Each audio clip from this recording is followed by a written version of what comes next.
2020 Olympics yung sunod mong target. Ano pa bang kailangan mong gawin? May SEA Games gold na ako. May Asian Games gold medals na ako. So, Tokyo 2020, I claim it na may uwi ko ang gold medal. Champion.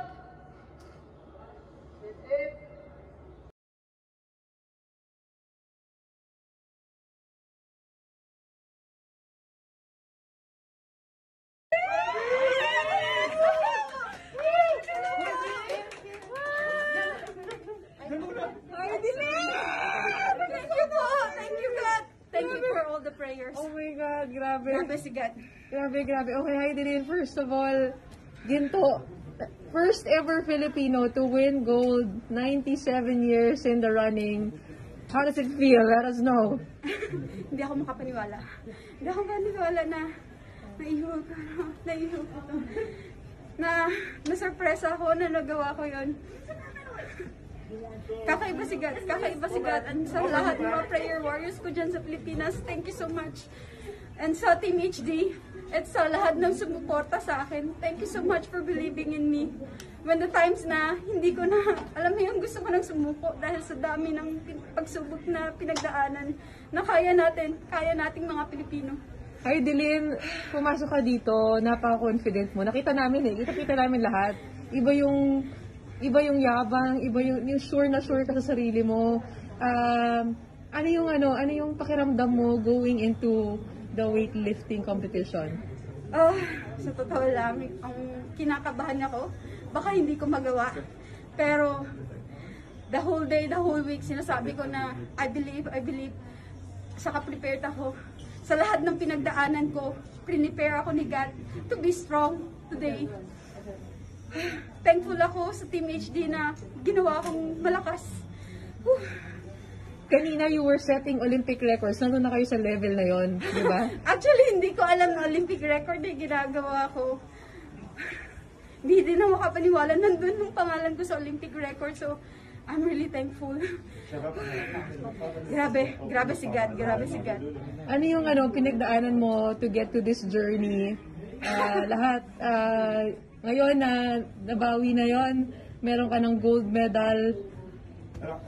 Sa totoo lang, ang dami kong pinagdaanan. After winning Olympics, syempre ang hirap mag-sustain. Naging 9/9 ako. Tapos, nagkaroon ng matrix, di ba? Tapos, nakapag-training ako sa BMT. Sobrang gulo ng buhay ko.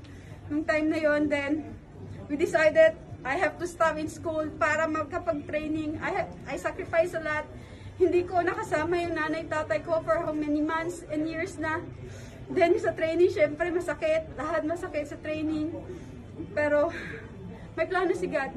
Tapos ngayon, mag-pandemic tayo. Tapos na-stuck kami sa Malaysia. Malaking bagay na ginagayad ako ni God. Tapos noon, nasa Malaysia kami. Pinadala niya yung mga taong makakatulong sa amin para ma-survive namin ang pandemic. So, sobrang thankful ako.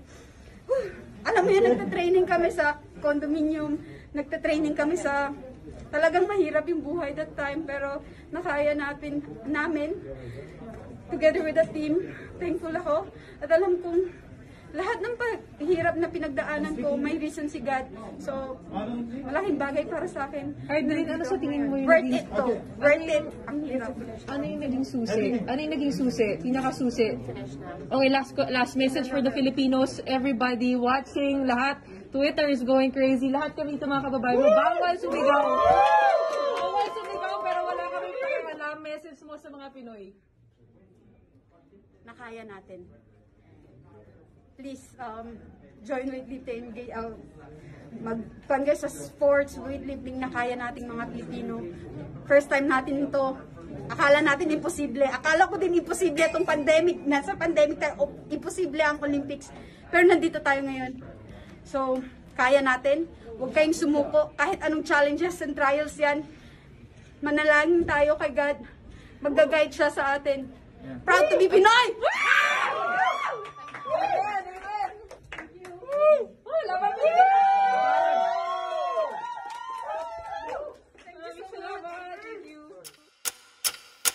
I'm in love. I'm in love.